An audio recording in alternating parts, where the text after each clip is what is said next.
अस्सलामुअलैकुम दोस्तों, soap serial दौलाब जे ईंदड़ नई एपिसोड में छा थींदो ऐं छा थियण वारो आहे उनजी तफ़सीलात ॼाणण लाइ जेकॾहिं अमीं असांजे चैनल ते नवां आहियो त महिरबानी करे असांजे चैनल खे सब्सक्राइब कंदा जीअं हर ईंदड़ नई ख़बर जल्द खां जल्द अवां दोस्तनि ताईं पहुची सघे। दोस्तों हाणे हलूं था ड्रामे जी तफ़सीलात जी तरफ़। तव्हां खे ॾेखारियो वेंदो त ईंदड़ नई एपिसोड में मिठल खे जेको आहे मुराद वारा अगवा करे वेंदा ऐं दाड़ो उतां घरों जेको आहे वॾे गुस्से मां निकिरंदो। तंहिं खां पोइ उनखे पंहिंजो सौटु मिली वेंदो ऐं उनजो चाचो मिली वेंदो। चाचो चवंदसि त जेको आहे तूं काॾे गुस्से में पियो वञी। तंहिं खां पोइ चवंदसि त जेको आहे मिठल बनी ते अकेलो वियल आहे, मां उनखे अकेलो कीअं थो छॾे सघां।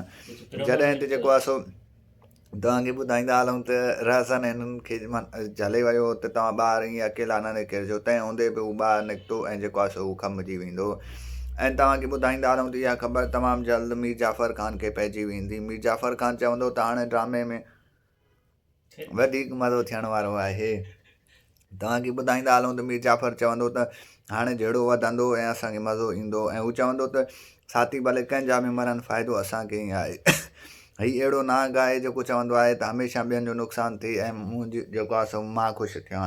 ऐं तव्हांखे ॿुधाईंदा हलूं त होॾो मंसूर ख़ान जेको आहे सो वधि में वधि कोशिशि करे रहियो आहे त माण्हू जेको आहे सो मुंहिंजे तरफ़ अचनि ऐं मां पंहिंजी पार्टी खे जेको आहे सो मज़बूत करे सघां।